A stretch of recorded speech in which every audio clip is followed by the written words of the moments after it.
Bem, obrigado pelo convite, né, equipe do Sangue, professora Adriana. Então, vou fazer aqui uma apresentação focando na demanda que foi passada aqui a falar sobre salas limpas, né, trazendo um pouco da experiência da área de inspeção de BPF, de medicamentos e insumos ativos da Anvisa. Na verdade, isso aqui, quando a gente está num curso de BPF, de medicamentos, de insumos, é uma aula de 4 horas, é uma aula que pega um período inteiro. Então, assim, o que eu fiz? Eu tentei colocar aqui para frente, né, para a gente focar os cuidados, paramentação, estruturação de sala limpa, e aquele detalhe mais denso, né, de qualificação mesmo, ficou mais para o final, uns slides extras, assim, se der tempo a gente fala, se não fica para uma próxima oportunidade, mas a gente foca no que é mais interessante para esse momento aqui do Reneta, né? Então, só me apresentando, Rodrigo Bretas, farmacêutico, trabalhei 7 anos com a equipe do registro de produtos biológicos e aí, desde então, estou na área de inspeção aqui da Anvisa. Gostaria de começar passando para vocês algumas referências de normativas, de quando a gente fala de sala limpa, a gente vai ter principalmente referências do tipo ISO, deixa eu colocar aqui apontador laser. Então, tudo que a gente vai falar sobre qualificação, sobre estrutura de sala limpa, estão descritas na ISO 14644. O anexo 1 dela fala das partículas não viáveis. O anexo 2 também vem trazendo as informações sobre os demais testes. O anexo 3 fala dos métodos em si, né, que você, em função da área da sala, do volume da sala, você vai ter uns X números de pontos de amostragem. Então, tem muita coisa da ISO, tem normativa europeia, tem NBR também falando sobre sala limpa, né, normas brasileiras. E, como eu coloco aqui no final do slide, apesar desses textos serem direcionados a fabricantes de medicamentos, muitos dos conceitos são também aplicáveis a fabricantes de IFAs, né, os insumos farmacêuticos ativos, e dos produtos para a saúde. Produtos para a saúde aqui no jargão da inspeção são aqueles produtos médico-hospitalares, antigamente o pessoal chamava de correlatos. E indústria de eletrônicos também, tá, gente? Muita parte de indústria de eletrônicos também tem esse conceito de sala limpa. E, então, continuando as referências bibliográficas que a gente traz para vocês, falar da OMS em si, os textos da OMS e da própria Anvisa. Então, de muito interessante da OMS vai ter esse guia que está marcado em amarelo, mas eu vou mostrar um pouquinho mais no próximo slide. É um guia que, embora antigo, né, um guia de 2012, mas ele até hoje é a base para muitas tomadas de decisão, muito desenho, muito planejamento da indústria de biotech. E a Anvisa, vocês viram que já há menos de um ano nós conseguimos entrar no PICS. Somos agora membros do Pharmaceutical International Cooperation Scheme. Então, a parte de BPF nós basicamente traduzimos, nós internalizamos todos os documentos do PICS, que não são tão diferentes também dos guias da OMS. Então, hoje, quando a gente fala da nossa norma principal de BPF de medicamentos, que é a RDC 301, era basicamente a internalização do guia geral de BPF. Vai ser muito importante aqui a gente falar também da Instrução Normativa 35, que foi a nossa internalização do anexo referente, o anexo do PICS, referente às especificidades de BPF para produtos estéreis, para medicamentos estéreis. Ainda tem o IN 36 também, que fala sobre produtos biológicos, que também tinha um texto muito grande falando dos produtos de terapia avançada, e a gente traduziu pegando só os biológicos na época. O guia da OMS, bem interessante, que eu citei no slide passado, ele fala... Então, se você pegar oficialmente, ele se refere a vacinas de uso humano. Então, eu trouxe aqui uma das tabelas dele, que ele vem sugerindo quais seriam as situações, as condições ambientais, porque talvez seja uma coisa que vocês tenham que fazer agora, né, de uma forma, em algum momento próximo. Não sei como está o andamento, se já tem definido quais que são os requerimentos para trabalhar com células, com os vírus, com adenovírus, com vetor viral. Mas, de um modo geral, por exemplo, a OMS ela sempre coloca a sugestão de que quando você está lidando com célula e com vírus, você trabalhe com uma unidade de grau A, uma unidade de fluxo laminar, e ao redor seja uma sala no mínimo grau C de casa. Tá? Porque é diferente de, por exemplo, um processamento asséptico para medicamento injetável, que você tem que ter grau A circundado por uma sala grau B de bola. Ou um isolador grau A e ao redor um ambiente grau D de dado.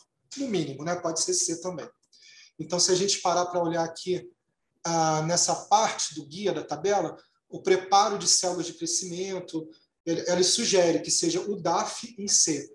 O DAF vai ser o Unidirectional Airflow, vai ser uma unidade de ar, de fluxo laminar, que muitas vezes em inglês vai ser LAF, L-A-F, Laminar Airflow Unit, ou Cabinets, tá? Então, para trabalhar com célula, para trabalhar com inóculo, o que é o inóculo?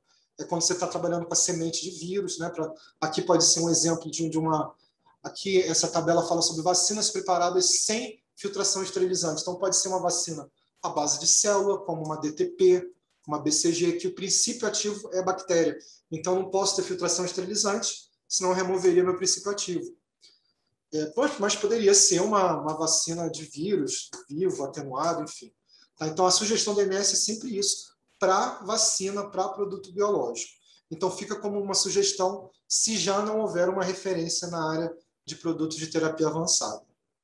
Então, eu trago aqui algumas frases gerais, alguns recortes importantes da norma, começando pela RDC 301, sem ficar maçante, só dando uma olhada rápida aqui em algumas observações, alguns artigos, porque todas as normas vão ter alguns artigos que são importantes, inclusive para a gente pontuar coisas gerais, né? Uma não conformidade geral. Às vezes é importante você ter artigos gerais para você conseguir pontuar uma eventual não conformidade. Então, a gente começa vendo o artigo 64, que fala sobre a preocupação em você minimizar risco de contaminação. Contaminação, lembrando, pode ser contaminação por partículas, contaminação por micro-organismo, contaminação cruzada, que é quando eu troco produtos, né? Uma fábrica não dedicada, uma fábrica multipropósito, um dos grandes riscos é o trocar produtos, gente, porque, no fim das contas, tudo é pozinho branco ou levemente amarelado, tudo é líquido transparente, então trocou, é o que acontece. Aconteceu isso agora, uma produtora dos Estados Unidos, né, de vacina para Covid, a gente acha que não, mas um dos maiores problemas de descumprimento de BPF na indústria hoje é troca de produto. Se você não rotulou, se você não identificou corretamente, você troca. Contaminação cruzada. Também, né, contaminação cruzada de resíduo em algum equipamento que você não limpou direito, enfim. Então, ele fala sobre as instalações serem devidamente mantidas. Quando a gente fala de manter, estamos falando de manutenção preventiva. Então, tem um procedimento de manutenção preventiva, de limpeza, de sanitização diária. A norma geral, né, de medicamentos, a CRDC 301, ela também fala sobre a proteção contra a entrada de insetos, outros animais. Isso não só para a área fabril, tá? Também para almoxarifado. Se vocês lembrarem daquelas portas, que embaixo da porta tem umas partes assim de silicone, né, para impedir a entrada de inseto, grades, telas impedindo a entrada de animais, de animais que voam, animais que rastejam, e parece que não mais pega, tá, gente? Peguei mês passado, pegar mosca em área fabril, área de pesagem, assim, é inadmissível, né? Então, é pombo em almoxarifado. Então, tem que ver como que é o programa, né? Isso aí a empresa tem um programa de controle de pragas, de controle de vetores, então vai ter aquela lâmpadazinha UV em alguns pontos estratégicos para chamar inseto, vai ter programa de traps, né? de armadilhas para roedores, então isso é importante. O artigo 74 chama atenção para as superfícies, então isso aqui é uma coisa muito importante, na visita física a gente vê. Às vezes você não consegue ver isso numa inspeção remota. Então, quando está numa visita física, você vê as superfícies internas, os paredes, os pisos, os tetos, se eles são lisos, livres de rachadura. Se tiver uma rachadura, você está automaticamente liberando um monte de partículas do material de construção da alvenaria. Você vê se não tem nenhuma junta aberta. Imagina, uma sala que você quer que tenha uma pressão tal, se tiver junta aberta, essa pressão sai, você transforma aquilo tudo num único ambiente. O material de construção não pode liberar material particulado, tem que permitir uma fácil limpeza. Você não pode ter um material de construção que o seu agente de limpeza seja muito corrosivo, afete, né, destrua, ataque, corroa o teu material de construção da sala. E tem que ser tudo construído de uma forma a evitar reentrâncias, facilitar a limpeza. Então, isso de um modo geral, tá? A RDC 301 falando sobre áreas fabris de um modo geral, pensando em medicamentos não estéreis também. Quando a gente vai falar de salas limpas, então traz aqui a definição da norma, que seriam áreas limpas, são áreas onde eu tenho um controle ambiental definido, em termos de contaminação por partículas, contaminação por micro-organismos, essa área ela é construída e utilizada de forma a reduzir a introdução, então eu não quero que entre sujidade de fora, eu também quero evitar que o que está ali dentro gere partículas, gere sujidades, e uma vez que tenha entrado ou tenha gerado, que não fique retido, né? Que exista um diferencial de pressão que favoreça a saída desse material, desses contaminantes dentro da área. Então, as áreas limpas, geralmente, quando você vai numa indústria, você começa da parte suja mesmo, parte de rua, áreas não controladas, você geralmente daí acessa uma área que eles chamam de CNC, ou seja, uma área controlada, porém não classificada, tá? E dali você entra na área grau D, da área grau D você vai para a área grau C, da área grau C você vai para a área grau B. E eu vou ser muito honesto, tá, gente? Hoje em dia, sendo assim, honesto também, muitas vezes a área CNC já tem os cuidados de proteção, de paramentação que são esperados para uma área grau D. Tá? Então, isso aqui é uma coisa que as indústrias têm evoluído bastante ultimamente. Quando a gente fala de área limpa, a gente tem que falar da movimentação dos operadores, tá? Que ela tem que ser controlada e lenta. Você não pode ter movimentos bruscos, porque quanto mais você se movimenta, mais você libera partícula da pele, do trato respiratório, da roupa, do cabelo. Então, você tem que ter movimentos ordenados, não pode ser nada muito afobado, né?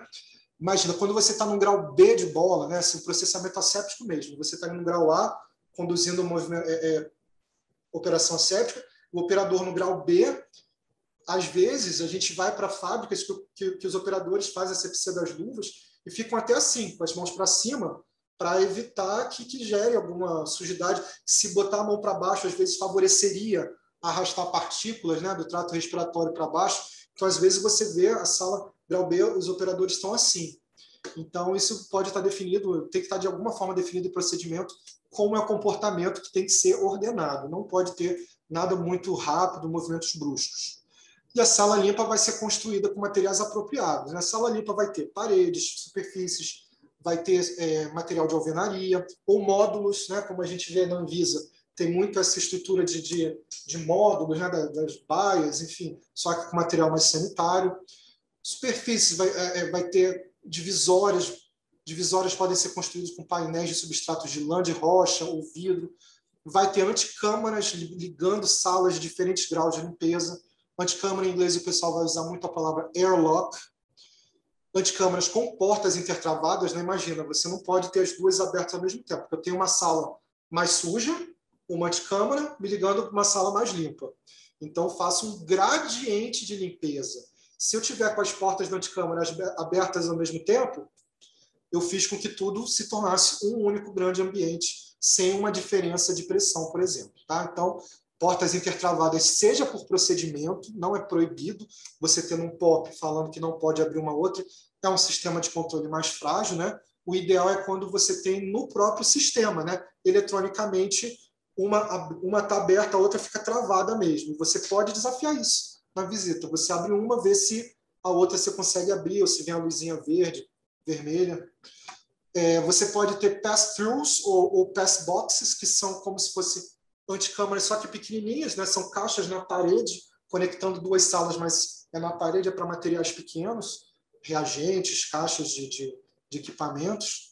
Esses pass-boxes podem ser dinâmicos, podem ser ativos quando você tem uma entrada de ar por cima e exaustão de ar por baixo, ou pode ser passivo, pode ser estático. Quando é só uma caixa, você coloca o material, sanitiza, né? Joga uma solução sanitizante, espera um tempinho até abrir do outro lado e pegar esse material. Algumas fábricas têm air shower, tá? Aquelas cortinas de vento. Isso aqui é muito comum também na entrada de almoxarifado, que vocês já devem ter visto isso, às vezes até em mercado tem isso. Você entra, então tem em cima, como se fosse um ar-condicionado, uma cortina, um banho de vento, para já dar uma pequena lavagem, né, nas pessoas, nos materiais que entram. Quando a gente vai visitar, gente, a área limpa, é importante você ver cantos arredondados, porque toda vez que a gente tem quinas, né, quando acaba a parede e conecta ao chão, quina favorece acúmulo de sujeira, né? Todo mundo que varre casa percebe isso, que como que fica sujeira ali. Então, a área limpa, por definição, tem que ter canto arredondado ligando a parede ao chão. Esse movimentozinho aqui pode ser uma partezinha de alumínio que faz esse arredondado, pode ser o próprio material de construção, da pintura, né, que já faça essa dobra, mas tem que ter essa dobra. Se não tiver, a não conformidade, no mínimo menor. Tá? Uma coisa que a empresa tem que fazer obra se não tiver, tem que adequar. Luminárias, assim, quando você vai na sala limpa, você não pode ter que nem na nossa casa, os luminários, né, desprendendo do teto. Você tem luminárias inseridas, né, no teto. Você tem uma caixa, um buraco que vai em direção ao piso técnico e as luminárias ficam ali na sala limpa mesmo, só a superfície do vidro, entendeu? Porque você não pode ter uma superfície, coisas que seriam difíceis de limpar, de sanitizar. Então, tudo que tenha perigo de acumular germes, rejunte, trinca, porosidade, imagina, aqueles pallets, né, para você colocar caixas em cima, que a gente vê muito nos almoxarifados. No almoxarifado até pode ser pallet de madeira, mas a madeira é muito porosa. Então, quando você tem porosidade e reentrância, é a chance de micro-organismo entrar ali e se proliferar. Então, para almoxarifado, tudo fechado, você até pode. Mas um pallet que você leva já para uma área fabril, ou uma área de amostragem, uma área de pesagem, já não pode ser de madeira, não pode ser material poroso. Tem que ser um material de plástico, né, até de aço, enfim. Coisas lisas, que não tenham reentrâncias. Então, o layout, né, quando você vai desenhar uma sala limpa, você tem que pensar de uma forma lógica, né, o fluxo de pessoas. Imagina, fluxo de pessoas, fluxo de processo, né? Se aqui vai ser a etapa 1 do seu processo. Então, aqui, né? Aqui, primeiro, a etapa 2 ali na sequência, para evitar muito você ter a etapa 1 aqui já na entrada, a etapa 2 a 1 quilômetro depois, lá no final da sala, você tem que ficar a hora toda indo e vindo. Então, pensar num fluxo lógico, né? de fluxo de pessoas, fluxo de processo, de quais equipamentos que você vai usar em qual sequência, os produtos, os resíduos, tá? Então, isso tudo está na idealização, no planejamento, no design de uma sala limpa. A IN35 traz algumas outras orientações, né, sobre sala limpas, então, que a entrada em sala limpa tem que ser feita por anticâmaras, tá? Então, você precisa de anticâmaras para pessoas, anticâmaras para materiais ou equipamentos, ou pass-box, pass-through, se forem coisinhas pequenas. Então, por quê? Porque você quer fazer um gradiente de limpeza. E esse gradiente de limpeza, as anticâmaras, acaba que também são os locais de paramentação. São os vestiários, né, para a pessoa trocar a paramentação. Então, é uma definição. Sala limpa precisa de anticâmaras. A sala limpa também. Para definir uma sala limpa? Eu tenho que ter o ar suprido por elementos filtrantes, né? Então, vai ter diferentes graus, diferentes requerimentos, dependendo da sala, da operação que acontece ali. Apenas o número mínimo de pessoas deve estar presente, né? Para falar a verdade para vocês, quando você vai fazer assim, uma validação de invase asséptico de um produto, de um medicamento estéril, você valida isso no estudo de media fill, né? No estudo de que você faz o processo, imita o processo, só que fazendo meio de cultura, invasando meio de cultura em vez do seu medicamento. Então, você faz esse desafio já falando, olha, 3 pessoas, 4 pessoas no máximo ali na área limpa. Tá? Então, você define isso para também ser menos fonte de particulado. Se você vai numa área limpa e tem 5 pessoas e você viu que no estudo está validado que o máximo são 3 ou 4, é uma não conformidade. Tá? Então, muitas vezes você vai precisar de 1 a 2 pessoas ali para trabalhar no grau A, para fazer a operação asséptica. Muitas vezes, ao menos mais uma pessoa para ficar no grau B, dando acesso, dando apoio, né? De passar uma gase estéreo, autoclavada, de passar uma pipeta, de passar alguma coisa, algum material, ou recolher uma coisa que está saindo do grau A. E muitas vezes também vem mais uma pessoa do controle da qualidade, da equipe laboratorial, que vai fazer as amostragens, né? A amostragem de superfície, amostrar as próprias pessoas que estão ali trabalhando. Então, muitas vezes é sensato ter validado para 4 pessoas na área limpa. Mais do que isso, gera muita partícula, tá? Relatar qualquer condição de saúde, então os colaboradores eles não podem trabalhar doentes, né? Para contaminar o produto e para não falar aquelas coisas todas de paramentação, né, gente? Relógio, maquiagem, joia.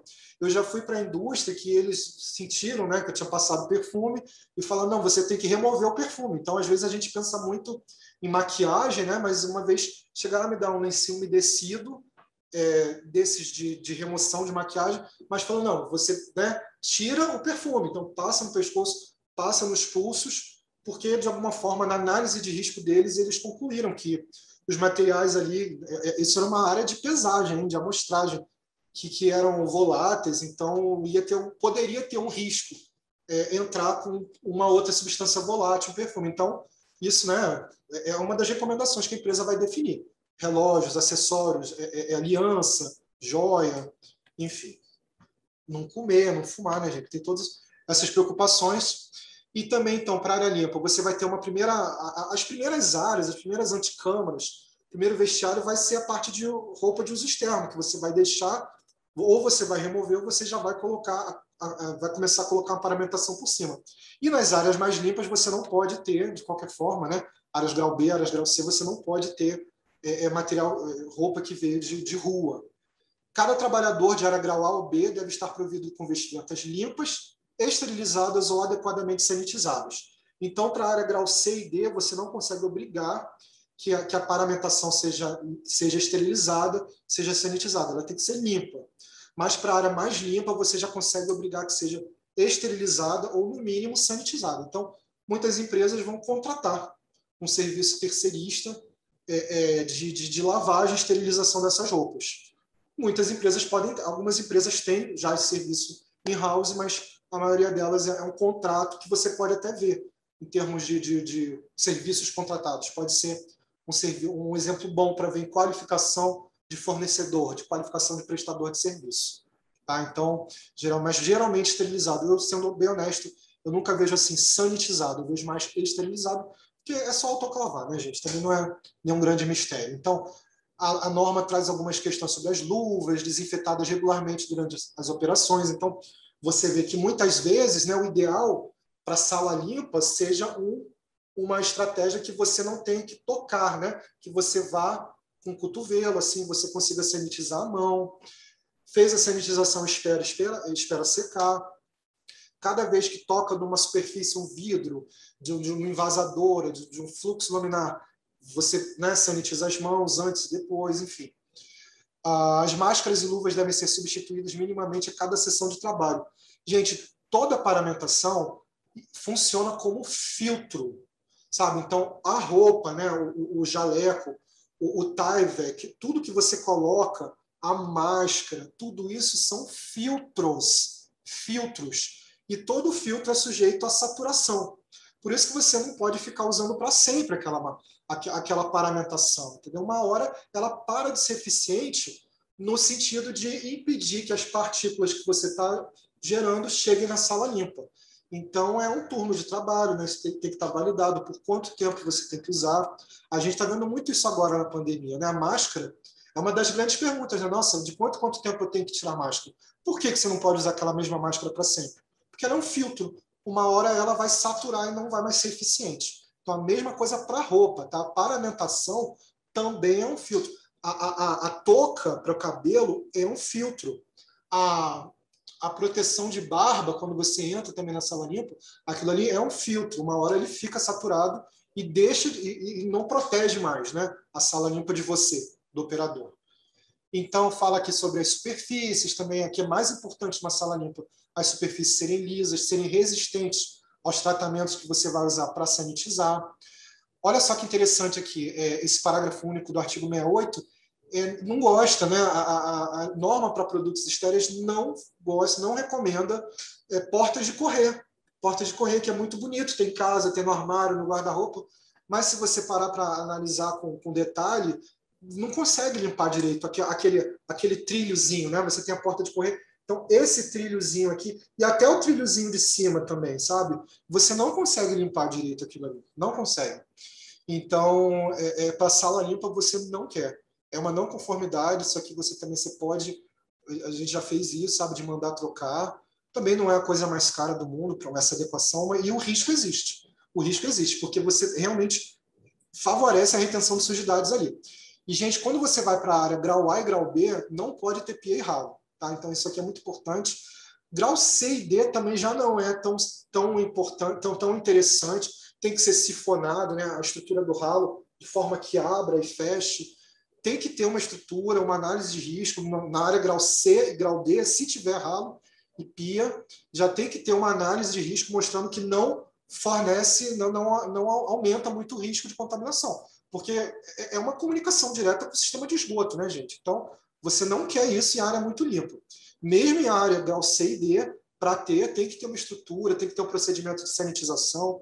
Ele não pode estar aberto enquanto está ocorrendo a operação fabril, tá? Então, é uma coisa para ficar bem atento em área grau A e B. Não pode, e C e D, se tiver, tem que ter uma análise de risco, tem que ter um procedimento de limpeza. Não é o ideal, tá? Pia mesmo é na primeira parte, na primeira de câmara de paramentação. Eu trago aqui, gente, o guia que tinha aqui da GG FIS. Eu coloquei assim, antigo guia, porque teve que ele já não está mais válido, né? Teve uma publicação aqui da GG FIS, acho que ano passado, invalidando vários guias. Eu acho que a ideia é fazer uma revisão. Então, assim, não pode usar, né? Mas ele trazia algumas coisas bem interessantes só para a gente. Só para mostrar aqui que sempre que possível, pessoas e materiais não devem transitar de uma área de maior grau de limpeza para uma área de menor grau de limpeza e depois voltarem. Entendeu? Então, isso você vê, tem um diagramazinho que é o fluxo de pessoas e materiais. Então, poxa, eu entrei, aí eu fiz a minha paramentação toda para grau C. Aí depois eu consigo ir para o grau D e voltar para o grau C? Tá errado, entendeu? Eu estava numa área mais limpa, fui para uma mais suja e voltei. A não ser que eu tenha uma anticâmara, que eu faça todos os procedimentos de paramentação, mas o ideal é o quê? Que você vá do mais sujo para o mais limpo, ali faça tudo o que tem que fazer e depois você saia, tá? Então, prestar atenção como que é o fluxo de pessoas.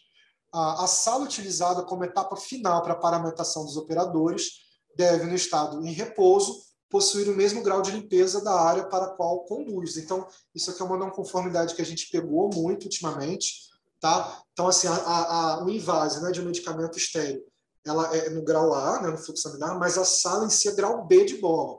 Então, essa última anticâmara que dá acesso a essa sala de invase, que é grau B, essa última anticâmara, em repouso, tem que atingir as condições de grau B também, tá? A sala de invase em si, ela tem que atingir grau B em repouso e em operação. A anticâmara tem que atingir grau B em repouso. Tá? Então, isso aqui é uma coisa que é fácil achar problema, não conformidade, é uma não conformidade estrutural mesmo. Isso aí, às vezes, a indústria tem que mexer no sistema de ar, enfim. São considerados acabamentos todos os materiais destinados a revestimentos, recobrimentos, arremates, compartimentações internas, forros. Os forros, por sua vez, devem obedecer a critérios de estanqueidade. Estanqueidade, não pode ter vazamento, né? Imagina, se tiver vazamento, você não tem uma área limpa contígua, né? Não pode liberar partículas, que mais? Então, quais são os materiais assim que hoje os guias colocam como interessantes? Isso aqui você pode ver na inspeção, você pode ver, às vezes a empresa tem um documento chamado memorial descritivo, que ela vem falando, página por página, descrevendo toda a empresa, as áreas fabris. Então, ali você já tem, às vezes, a descrição do material de construção. Às vezes, essa informação pode estar também no documento chamado Arquivo Mestre da Planta, o AMP, que em inglês o pessoal vai chamar de Site Master File, SMF, tá? Então, quais são os materiais que são considerados sanitários? O aço inox, que vai estar em revestimento de paredes, bancadas, né? As mesas vão ser basicamente formadas de aço inox. O aço galvanizado pintado para o revestimento das paredes. Laminado melamínico ou fórmica para revestimento de paredes, bancadas. Epóxi para revestir paredes e pisos. Epóxi eu acho que provavelmente é o mais comum que tem para pintura, para revestimento de paredes e pisos. Vinil para revestir o piso. Alumínio anodizado para portas, cantos, janelas, né? Como a gente vê aqui essas molduras de janela, então pode ter moldura também da lâmpada, da luminária que está inserida lá no teto. Vidro, né? Muitas portas você vai ter vidro. Na verdade, o ideal é isso, né, gente? Que o inspetor consiga ver tudo de fora, que não entre na sala. Então, a tendência é essa. Quem constrói sala limpa hoje, né? Mais recentemente, já faz a estrutura para que tenha uma parede inteira, às vezes, né? Toda de vidro, para permitir uma auditoria, um acompanhamento do processo sem entrar na sala. E silicone, né? Para vedação de juntas. Faltou também plástico, né? Às vezes o silicone. Muitas vezes a gente vê aqueles módulos de fluxo laminar, grau A, e aí tem aquelas cortinazinhas, que são vários pedaços de plástico, né? Então pode ser plástico, pode ser silicone, tem que ser um material sanitário. Então, esses são os materiais considerados sanitários. Quando a gente vai falar de sala limpa, a gente vai ter que pensar quais são os requerimentos do produto, né, de limpeza. Então, tem aqui um gráfico bem interessante, que na esquerda eu venho os requisitos aumentando os requisitos de proteção do produto e qual que é o risco terapêutico. Então, essa primeira seta em laranja, se a gente for pensar em produtos e medicamentos não estéreis, medicamentos de uso oral, comprimidos, comprimido revestido, drajas, pós, xaropes, líquidos. Então, um produto não estéreo, para ser bem honesto com vocês, os guias falam que não precisa nem ser área limpa, tá? Área limpa entra, o conceito de área limpa quando vai falar de medicamentos estéreis. O que os guias falam é que medicamentos não estéreis, a área fabril tem que ser desenhada como se fossem os requerimentos para atingir grau D de dado. Mas você não é de verdade obrigado a fazer a qualificação para bater grau D, tá? Você tem que desenhar e fazer os requisitos equivalentes a grau D, mas não tem que qualificar. Então, esse tipo de produto tem o que tem o menor risco dentro dos medicamentos, no ponto de vista de BPF, né? Não do registro, mas do ponto de vista do BPF, é o menor risco, né? Então, você nem precisa, na verdade, de sala limpa.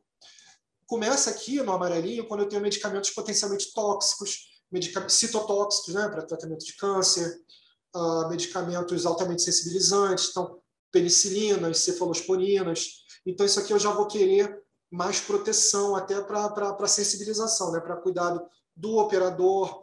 Vai ter problema se tiver contaminação cruzada. Outro medicamento ter resíduos desse produto tóxico vai ser um problema. Mas aí começa aqui no verde, realmente, quando eu tenho produtos estéreis, e aí eu queria só diferenciar o que é esterilização terminal e o que é processo asséptico, tá?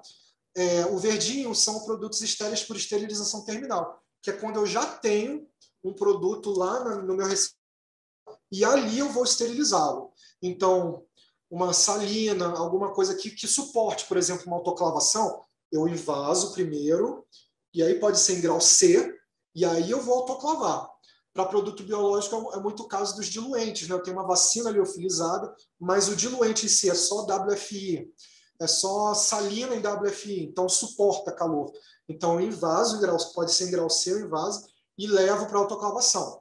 Mas também tem o caso de muitos produtos para a saúde que uma seringa, assim, que eu já deixo lá embaladinha e faço uma esterilização terminal por irradiação gama, por exemplo. Tá? Então, quando eu já tenho envasado no recipiente final e aí eu esterilizo, o nome disso é esterilização terminal.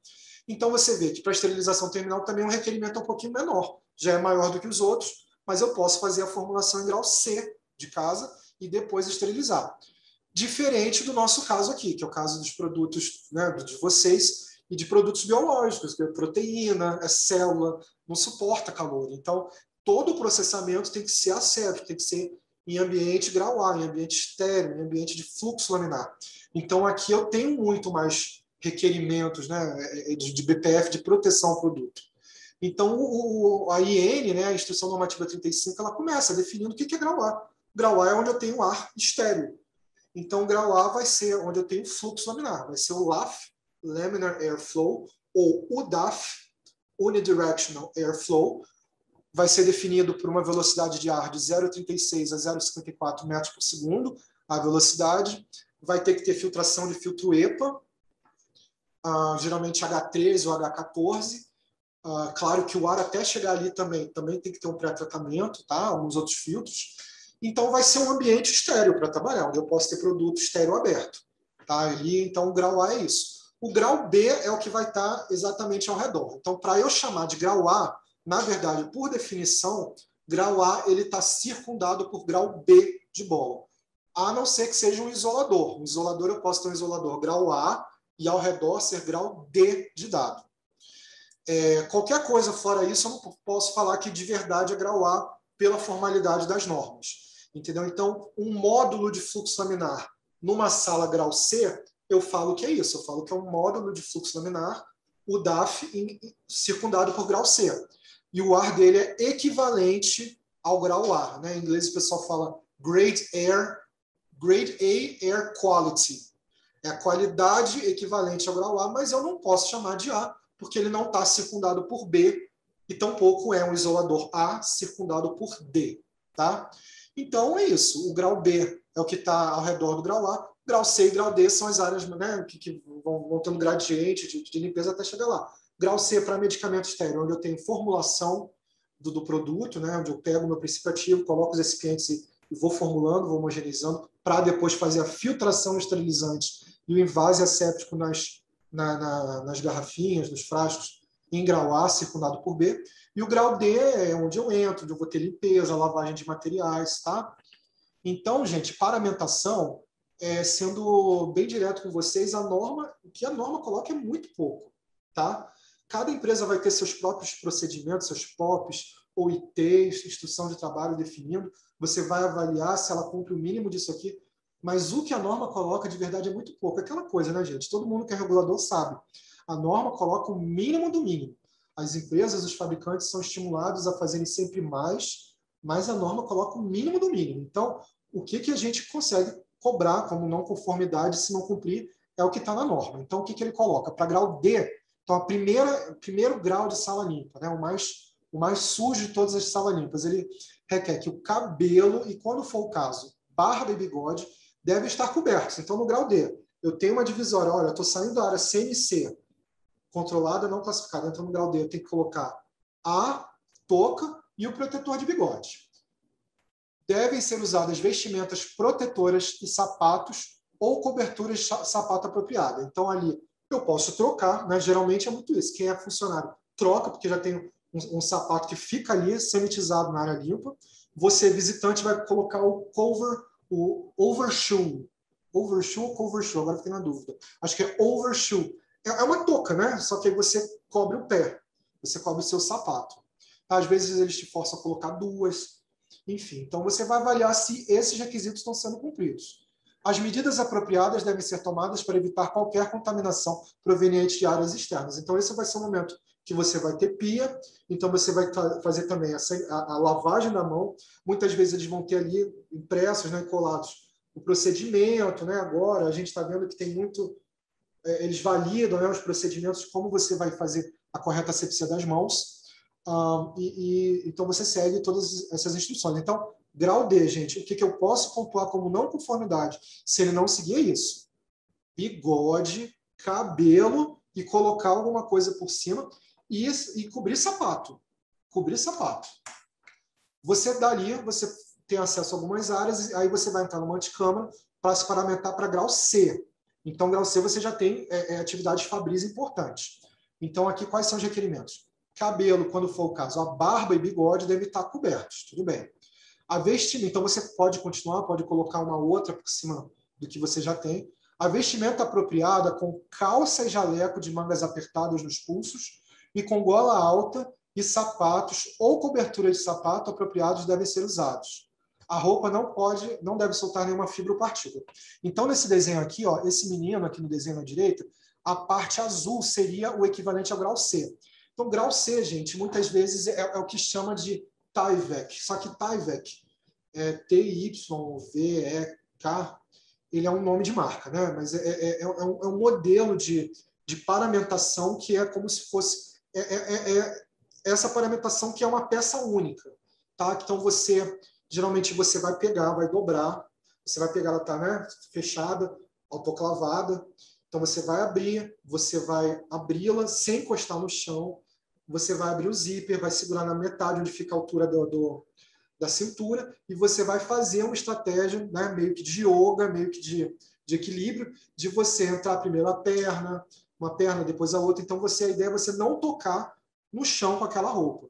Então, você veste, é uma peça única, uma peça que você coloca por baixo, depois você vem por cima, e você vai fechando o zip, e ela vem até aqui. Esse é o Tyvek, que esse geralmente é até aqui.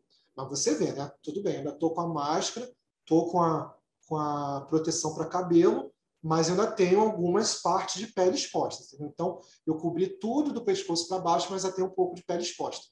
Quando eu vou para grau B, aí eu já tenho que usar, além disso, né, o uniforme, ele vem realmente um capacetezinho, que aí eu boto para dentro da roupa. Para quê? Para dentro da roupa. Tá bom? Que aí eu já não tenho mais nenhuma parte de pele exposta e geralmente máscara também, se o capuz já não tiver a parte aqui de plástico. Então, no grau B, realmente, já não tem nada exposto. Então, gente, isso é o que você pode cobrar de não conformidade. Sendo bem honesto, muitas vezes a área CNC já é o que você espera de grau D. E muitas vezes o grau D também já é quase um grau C nessas indústrias, nessas big pharmas, essas grandes, assim, maiores que já têm mais experiência, né? Então, isso é o que a gente pode cobrar de paramentação. Eu sei que é um pouco amplo, mas é o que está na norma. Cada empresa vai ter seus próprios procedimentos, e aí você avalia na visita se o pessoal está fazendo igual. O que é importante a gente ver? Se os procedimentos, né, o procedimento operacional padrão, que em inglês o pessoal vai chamar de SOP, né, o Standard Operating Procedure, se eles são claros, se eles vêm ilustrados, né, ou com desenho ou com a própria foto dos operadores, a sequência de colocar, será que isso faz uma diferença, né? Para a empresa, ela deve ter avaliado isso. Essas fotos também é ideal que elas estejam fixadas nas anticâmaras, né? Para você ver se você está fazendo certo. Muitas vezes você tem o POP e o anexo do POP são essas fotos, né? Então você pode ter isso fixado na área Fabril. Área Fabril, você também é interessante que tenha espelho para você ver se está tudo bonitinho, né? Que às vezes você acha que fez, quando viu, ficou para fora, não ficou para dentro aqui, a parte do capuz, né, para o grau B, então você tem que conferir isso. Isso aqui é muito interessante, gente, essas bancadas, tá? Não é obrigatório. Você pode ter assim, uma marcação no piso, falando, olha, a partir daqui já é o grau D, a partir daqui já é o grau C. Mas isso aqui é muito eficiente, quando você tem, sabe, uma bancada, uma separação física. Na verdade, o ideal é até assim, como está aqui na foto da direita, que tenha uma coisa sólida, impedindo mesmo fisicamente que qualquer poeirazinha vá pelo chão de um lado para o outro. Do lado mais sujo, do aro mais cinza, para o aro mais branco, para a área mais limpa, né? E às vezes até o pessoal coloca código de cor no piso, sabe?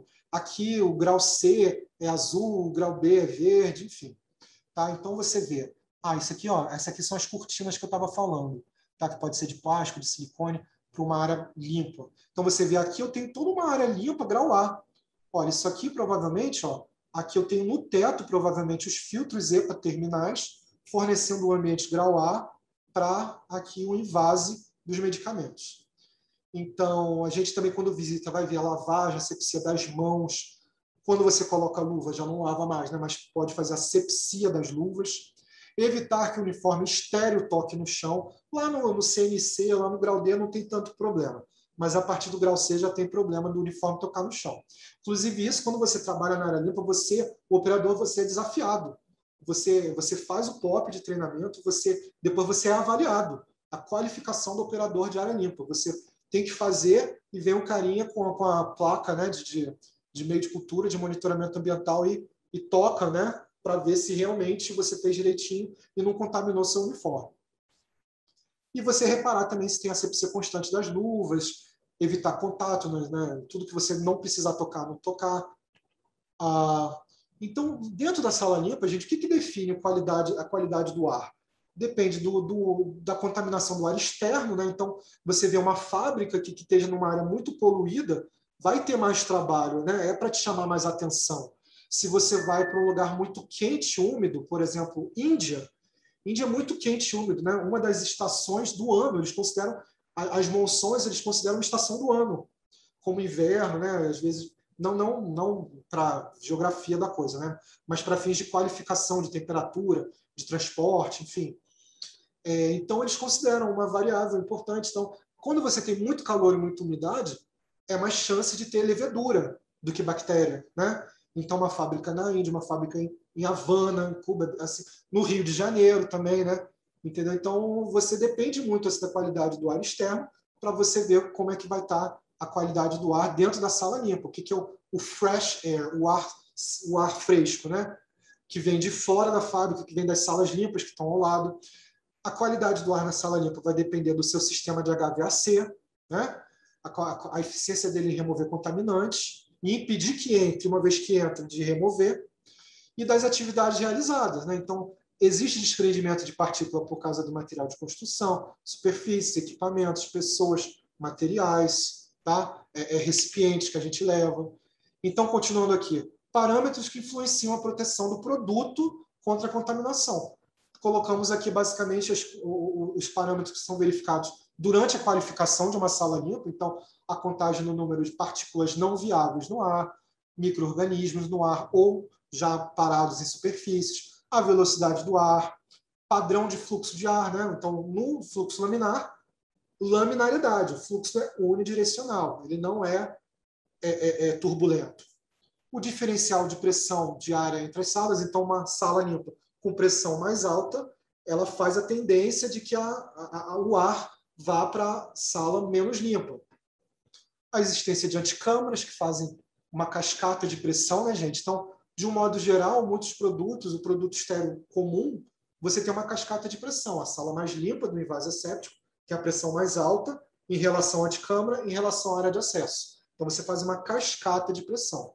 Isso pode ser diferente quando eu tenho alguma questão de biossegurança, tá? Que às vezes é uma BCG da vida, né? Uma febre amarela, às vezes. Febre amarela acho que não tem, não. Mas um coronavírus, a biossegurança 3, né? SARS-CoV-2. Então, você quer que fique contido também. Então, você já sai um pouco da ideia de cascata de pressão. Tá? Então, a presença de filtros, a estanqueidade das salas, minimizar a dispersão de pós. Você pode ter uma estratégia de segregar operações, usar sistemas fechados para proteger o ar dentro de uma sala limpa.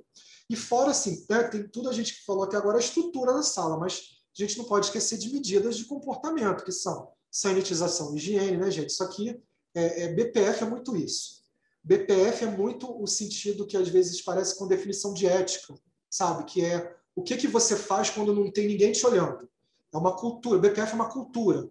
Porque é muito fácil você fazer a sanitização certinha quando você está sendo auditado. Mas e quando você está sozinho, se paramentando para entrar na área fabril? Será que você vai querer fazer rápido e não lavar direito a mão, não sanitizar direito, não seguir direitinho o procedimento de paramentação?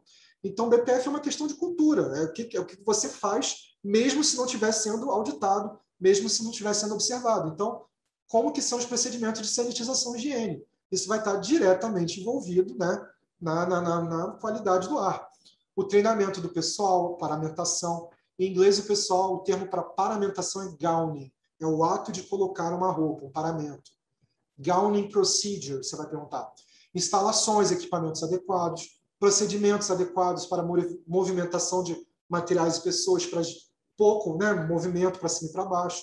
Validação dos procedimentos de limpeza e sanitização da área. Tá, então, olha só. Você tem sistemas abertos e sistemas fechados. Eu deduzo que, no caso de vocês, vai ser muito aquela ideia de cabine de fluxo laminar, né? Tipo uma biosafety cabinet, né? Uma cabine de biossegurança, em que eu pego o ar que está vindo de fora, passo por trás do equipamento, filtro aqui, né? Pelo filtro EPA aqui no teto e promovo aqui realmente um ar estéreo, uma área de trabalho estéreo. Então, isso aqui é um sistema aberto, tá, gente? Por mais que você tenha vidrinho, né, se separando, isso aqui é um sistema aberto. Na indústria, você tem... Então, isso aqui, o que está ao redor dele, tem que ser grau B de bola, se você quiser, né, pensar naquela definição de medicamento estéreo. Aqui já é um REBS, tá, que é muito comum hoje na indústria de injetáveis, é um Restricted Area Barrier. Então, é uma envasadora, isso aqui é uma envasadora, você vê que tem, provavelmente aqui vem a caixinha com as ampolas, com frasco ampola, você vai alimentar, tem uma esteira, aqui vai ter um tanque com o teu produto que você transferiu, provavelmente aqui atrás vai ter as agulhas para envasar, né? Para entrar o líquido, para você encher o frasco ampola. Então, isso aqui é uma envasadora, na verdade, e aí essa estrutura que compreende a envasadora é um REBS, é um sistema de acesso com barreira. Então, isso aqui vai ser uma sala grau B. Aqui em cima dele, nessa parte de metal, vão ter os filtros, então vai puxar o ar da sala grau B, vai filtrar, vai fornecer para toda essa área aqui um ambiente grau A, onde vai ter o processamento asséptico, mas você vê, é um sistema aberto, é um pouquinho melhor do que uma cabine de biossegurança, uma cabine de fluxo laminar, porque eu tenho barreiras aqui de vidro. Então, eu tenho que usar esses glove ports, essas entradas de luva, para eu, por exemplo, mexer, tirar um frasco que caiu. Então, as intervenções ali críticas na área estéreo vão ser através dessas luvinhas, entendeu? Então, é um pouco melhor, claro, do que uma cabine de fluxo laminar. Mas ainda é um sistema aberto, ao redor tem que ser grau B. diferente de quando eu venho aqui para baixo, que são sistemas fechados, né? Então, olha só, eu tenho aqui na esquerda um glove box. Isso aqui é bem comum para coisa perigosa, para noradrenalina, produto que em pouca quantidade já tem uma ação muito grande, né? Um produto com alto valor terapêutico, um produto altamente sensibilizante, uma penicilina, um citotóxico, né? Então, muitas vezes eu vou usar um glove box, é um isoladorzinho, como se fosse uma capela com exaustão, né? E que eu vou fazer uma pesagem, uma amostragem aqui. Ou o isolador mesmo, né, gente? O isolador realmente já é uma estrutura de envasadora, que eu tenho entrada de frasco ampola, eu tenho uma esteirinha que vai andando, eu tenho as agulhas para o invase, mas antes de tudo funcionar, eu pego, isolo isso tudo, selado, faço um ciclo de peróxido de vapor de hidrogênio, em que eu esterilizo tudo, todas as superfícies ali. Então, não é só o ar, todas as superfícies, as luvas, né, tá tudo estéreo. Então, eu tenho um ambiente totalmente estéreo, selado, em que eu faço as minhas operações. Então, isso aqui já pode ser, o redor dele já pode ser grau D de dado, já não precisa ser grau B. Tá? Tem muito disso também para o teste de esterilidade já do produto acabado, não só para a produção. Então, gente, eu vou querer gerar pouco pó.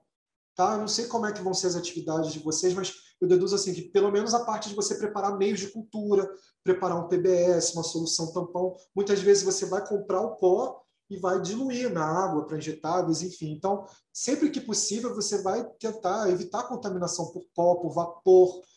Então, vamos tentar remover isso próximo da ponto de geração dessa possível fonte de captação.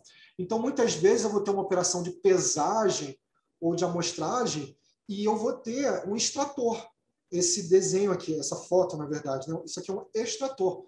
Eu tenho uma tubulação que está ligada ao sistema de vácuo, então fico fazendo minhas operações de pesagem, de amostragem, mas eu estou removendo um pó que poderia ir flutuando até outra parte, contaminar um outro produto, enfim. Tá? Então, eu tenho que ter sempre essa preocupação. Quando eu estou trabalhando com líquido, é um pouquinho mais fácil. Né? Os líquidos, quando eu tenho líquido, os pós já estão diluídos, né? Diferente quando eu estou trabalhando com pós. Então, tem que ver como é que vai ser na realidade de vocês. Então, gente, só né, já encaminhando um pouquinho para fechar, que a gente não vai ficar falando de qualificação em si, mas o que é um sistema de ar-condicionado? Na indústria não vão usar sistema de conforto, né? O sistema de conforto é para casa, mas eles não têm um sistema de filtração importante. Né? Eu preciso numa indústria farmacêutica, né? Ar-condicionado de processo, que ele vai ter filtrações importantes, ele vai ter várias etapas que vão ser interessantes para o meu processo. Né? Então, no sistema de uma indústria, vai ser o HVAC, né? O Heating and Ventilation Air Conditioning System. Então, a gente fala assim, olha, o sistema de ar ou o sistema de HVAC.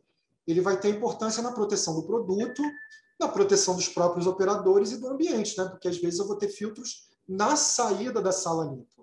Então, quando você visita uma indústria, você vai ver isso aqui, uma UTA, uma unidade de tratamento de ar, em inglês o pessoal vai chamar de Air Handling Units.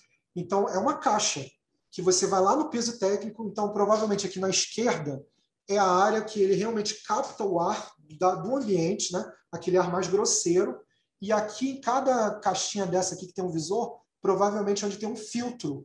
Então, aqui vai ter um filtro mais grosseiro, um filtro G, filtro grosso. Aqui pode ter um filtro F, um filtro fino. Aqui vai ter um filtro EPA, já talvez um filtro H13. E aqui ele sai, tá vendo? Em direção às salas limpas, fornecendo ar limpo.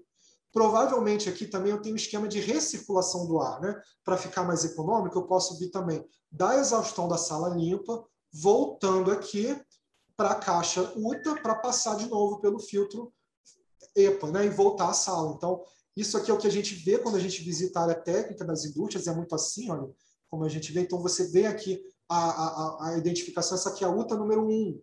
Ah, tá, essa aqui é a UTA que supre a sala limpa número X. Tá? E lá na sala limpa mesmo que você vê é o dumper, né? É onde sai aqui. Isso aqui é o filtro EPA terminal. É o filtro EPA que está na sala limpa. Então, às vezes, você tem um EPA na caixa UTA e mais um filtro EPA terminal. Essa é a melhor abordagem hoje. O que compõe esse sistema, então? Se a gente começar aqui nesse verdinho claro, o ar externo passa aqui por um filtro mais grosseiro, né, para cabelo, poeira macroscópica. Você pega no desenho de engenharia da indústria para ver o que é o símbolo. Então, provavelmente, isso aqui vai ser um símbolo de um filtro, essa setinha aqui verde. Vai ter um outro símbolo aqui que é um aquecedor ou unidade de resfriamento. Aqui vai ter um desenho de um outro filtro ainda na UTA, e depois, chegando na sala, a gente vê que já tem um filtro de outro tipo, pode ser um filtro EPA aqui, ver o símbolo que tem já na minha sala. E no final da sala tem uma extração, tem uma exaustão, no meu caso aqui, passando por outro filtro EPA. Pode ser que tenha uma preocupação com a biossegurança, né? Então, aqui no caso, olha, eu estou fazendo 100% de exaustão, mas eu poderia fazer uma recirculação de ar para ser tratado de novo e voltar para a sala. Então, se a gente pensar numa unidade de tratamento de ar, começando aqui pelo 2, olha, no 2 eu tenho um exemplo de uma cabine de fluxo laminar, em que eu tenho vários filtros EPA fazendo aqui num espaço menor, fazendo um padrão de fluxo unidirecional, né? Limpando. Sujidades que estão no ar vão sendo limpadas e fazendo exaustão aqui pela parte de baixo também da sala. Diferente do número 1 aqui, que a gente vê na esquerda, que eu tenho um padrão de ar turbulento, que não tá favorecendo, né? Pela velocidade, não está favorecendo a laminaridade, a unidirecionalidade. Então, está turbulento, mas é uma situação ainda menos mal, em que o ar está sendo extraído pelos exaustores no nível do chão da sala. O pior cenário possível, gente, é o cenário número 3, em que você tem exaustão na parte de cima da sala. Isso aqui acontece, isso aqui não é incomum de acontecer, né? Mas aqui, esse tipo de caso aqui que é muito importante, eu ter aqueles extratores de pó, aqueles que tinha mostrado, parece, né, secador de cabelo de salão de cabeleireiro. Isso aqui é muito importante numa sala assim. Se eu estiver fazendo uma operação com pó, eu ter aquele extrator nesse tipo de sala com padrão de ar turbulento. Tá? Esse aqui eu acho que a gente já falou. Então, só para dar uma ideia, gente, da geração de partículas, tá? Que o maior problema, que é a figurinha aqui do cascão, mas por mais que a pessoa seja asseada, a maior geração de partículas somos nós. Então, se você ficar parado, sem se movimentar, você já está gerando 100 mil partículas por minuto desse tipo, dessa dimensão, do 0,3 micrômetros. Tá? Então, nós somos o maior fator de geração de contaminantes. Então, ficar sempre em movimentos lentos, né? E aqui, mais uma vez, a paramentação funciona como um filtro para a retenção de partículas que são geradas pelo operador. E essa eficiência é limitada porque uma hora satura. Tá? Então, aqui só uma questão para os microbiologistas, para os biólogos, né, relembrarem quanto que a gente tem, né, na nossa flora de pele, de espirro, de saliva. Então, nós realmente somos... Quando dá um problema, assim, olha, teve micro-organismo, né, que então você vai achar... É importante você ver o grau de nível de espécie, nível não só de gênero, para você entender se essa contaminação está sendo causada pelo operador, né, é um micro-organismo clássico de pele, né, ou se é um micro-organismo mais relacionado ao ar, mais relacionado à terra, que aí pode ser uma sujeira que veio lá do almoxarifado, um micro-organismo de água, né? Então, é importante você saber. Então, gente, para eu chamar uma sala limpa de limpa, eu tenho que qualificar. Eu tenho que desenhar essa sala, fazer a qualificação, tá? Qualificação é qualificação de instalação, operação e desempenho. Então, no desempenho, eu vou ver essa série de variáveis, que vocês veem sempre nos cursos aqui da inspeção, a manutenção, o monitoramento, então vai ter uma frequência de monitoramento para cada grau de limpeza, requalificação periódica. Então, eu vou ver partículas não viáveis. E aí, só pontuando, tá, gente? Classificação é para ISO, tá? Eu não falo assim, classe A, classe B. Eu falo grau A, grau B, mas classe é assim. Essa sala é grau 10.000, grau 100.000. Desculpa. Essa sala é classe 10.000, classe 100.000. Ou então essa sala é grau A, grau B. Tá? Grau A, grau B é eu dar informação de micro-organismos viáveis. Mas também a pressão, o número de trocas de ar. Eu vou ver temperatura e umidade, mas temperatura e umidade eu tenho que entender se vai ser importante para o meu produto ou se é só uma questão de fator de conforto para o operador. Tá? O operador pode ser só de conforto. Claro que, né, o operador desconfortável ele pode fazer ações mais perigosas para o seu produto. Né? Então, tá? Mas aí, então, para eu chamar uma sala limpa de limpa, eu tenho que ver a integridade do filtro, o filtro EPA que está ali no meu teto, se ele está vazando, o tempo de recuperação, não tem mais esse requerimento de 20 minutos, mas geralmente 20 minutos, né? Olha, abri minha sala, joguei contaminante. Depois de quanto tempo eu fico medindo ali as partículas e ela volta a estar no nível certo de limpeza, tá? Então, proteção de produto, contenção. Eu vou querer, geralmente, proteção de produto num produto estéril geral, comum, né? Eu vou querer uma cascata de pressão. E contenção quando eu tenho alguma preocupação com biossegurança, como é o caso de BCG, coronavírus. Diferencial de pressão, gente, a gente vai visitando as salas, então, olha, no mínimo 10 pascal, tá? Pela norma. Então, uma sala, diferentes graus de limpeza. Do grau D para o grau C, do grau C para o grau D, do grau D para o não classificado. No mínimo 10 pascal de diferença de pressão. Agora, às vezes, eu tenho salas de grau de limpeza iguais, mas mesmo assim eu quero que tenha diferença de pressão. Então, pode ser 5 pascal. Mas grau diferente de limpeza, 10 pascal. E, claro, quando você visita a área, você vê o manômetro, você pode pedir o programa de manutenção dele, pode pedir as últimas evidências. Uma vez por ano? Então, me mostra os 2 últimos anos aqui, certificado, né, para ter certeza que está sendo cumprida a frequência. E as anticâmaras, gente, mais uma vez, né, elas fazem a diferença, né? O gradiente de limpeza. Então, você pode ter anticâmara para material, que são as MAL, Material Airlock, para pessoas, que são as PAL, e elas podem ser cascata, pio ou bolha. Então, isso aqui é legal vocês verem, eu vou passar rapidinho, mas, enfim. Do tipo cascata, que é o mais comum, né? Quando eu tenho um produto estéril sem problema de biossegurança. Então, pensando que na direita eu tenho uma área fabril, eu quero ali a maior limpeza, então vamos dizer que minha área fabril eu tenho 30 pascal de pressão, pressão maior. Eu tenho aqui minha anticâmara de material, minha Material Airlock, com 22,5 pascal. E aqui a parte mais suja, o corredor 15 pascal. Então, realmente, o meu diferencial de pressão vai do sentido do mais limpo para o mais sujo, faz uma cascata. E atenção à direção para a qual as portas abrem, tá, gente?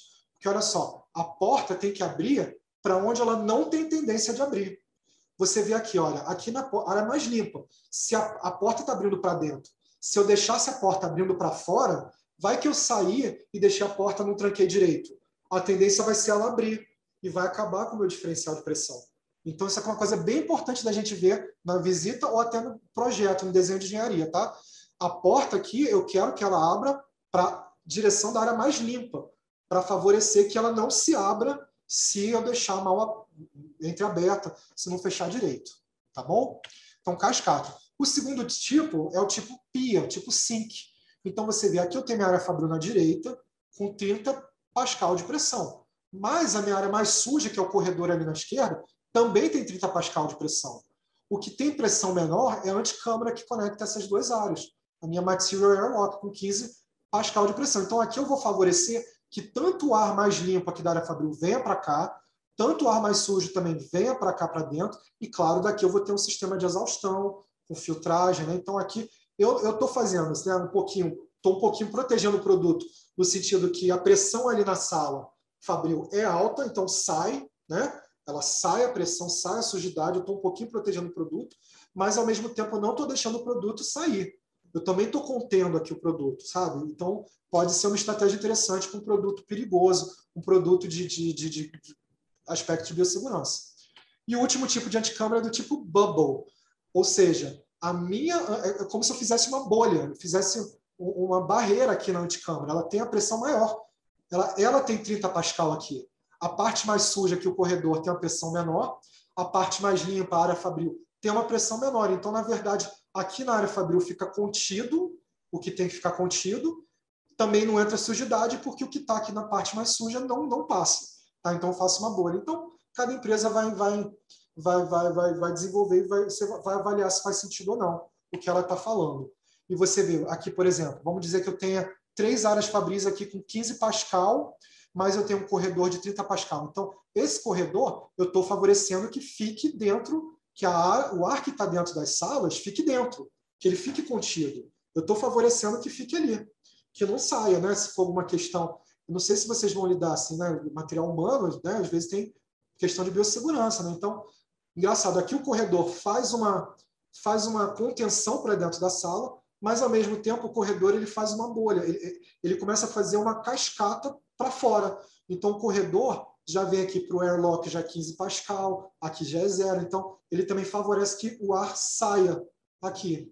Então você vai avaliando, né? Você vai avaliando o sentido do que a empresa te apresenta, e isso anti-câmara quando é grande, quando é para pessoas, equipamentos grandes, pode ser uma caixa de passagem, uma pass-box, uma pass-through, pode ser que ela tenha sistema de ar ali ou não, se eu simplesmente coloco material e sanitize, né, com hipoclorito, enfim. E aqui já entra na parte de qualificação, mas aí eu acho que já são os detalhes, né, mais técnicos, assim, não queria ir muito além do horário. Talvez só esse slide, gente, que eu achei interessante aqui um exemplo. Olha, aqui eu tenho uma sala que eu estou falando de partículas não viáveis, né? Que é o que eu conto com essa maquininha aqui. Partículas não viáveis. Para a área limpa de medicamentos, geralmente eu vou medir partículas de 0,5 microns e 5 microns. Então, vejo se está calibrado bonitinho. Tá? O cara na indústria ele gera uma leitura nesse papel, tipo aquele papel de banco, quando imprimia na caixa, só que ele vai apagando, né? Então, geralmente, você pede para tirar uma xerox e aí você deixa registrado para nunca mais perder. Então, aqui pensando uma amostragem de partículas não viáveis, tá? Você vai ver a área fabril como um todo. Então, você tem uma tabela lá no guia da ISO que fala, olha, para tanto metros quadrados são tantos pontos que você vai ter que fazer no mínimo. Pode fazer mais, né? Então, aqui, olha, é uma planta fabril que você pegou. O cara está vindo de uma área não classificada, entrou na primeira antessala, aqui tem 3 pontos de medir, né, o partículas não viáveis, aí ele vem para o vestiário, aqui já tem 4 pontos, está vendo? Representando a entrada, vários momentos aqui, vários movimentos, vários lugares que o operador passa. Aqui provavelmente uma bancada, que ele vai fazer uma sobreposição no momento que ele bota o propé, né? No momento que ele bota a paramentação adequada, ele passa aqui, botou um propé, passou, botou outro propé e passa, né? Vai passando à medida que vai colocando. Entrou aqui na área mais limpa, que aqui, por exemplo, está falando que é uma área de invase, então provavelmente isso aqui é uma sala grau B. Você vê aqui a porta está abrindo em direção à sala mais limpa, tá? Essa porta. Em vermelhinho eu tenho a diferença, eu tenho o sentido da pressão de ar, né? Então, está vindo aqui da área mais limpa em direção para fora. Tá? Eu estou fazendo uma cascata aqui, ó, da sala grau B para a anticâmara C, para a primeira anticâmara D, para a área externa não classificada. Então, aqui também eu tenho vários pontos, eu tenho 10 pontos de amostragem de partículas não viáveis. Aqui, provavelmente, é o símbolo do grau A, né, de onde eu tenho envasadora, meu fluxo laminar, seja o que for. E aqui, provavelmente, olha, isso aqui provavelmente é um airlock de material, tá? Que eu tenho aqui, ó, chamado de circulação. Então, aqui provavelmente vai ser uma pass box, uma pass through. Então, pode vir alguém, deixar aqui o material e aqui o colaborador pega por esse lado. Tá bom? Então, o desenho de área limpa, você vai vendo se faz sentido, as direções de fluxo laminar, direção em que a porta abre. Então, você vê se é uma cascata de pressão ou se as anticâmaras funcionam como bolha. Você vê que tem uma bancada de sobreposição no vestiário de acesso. Tá? Então, foram só essas observações para passar para vocês. O resto, eu acho que vamos deixar para uma próxima, que aí a gente já entra nos detalhes de qualificação. Mas os slides estão aí, né? Se alguém tiver curiosidade. Acho que o mais importante que tinha era isso, já que fizeram a maldade de dar para mim 1 hora só para falar.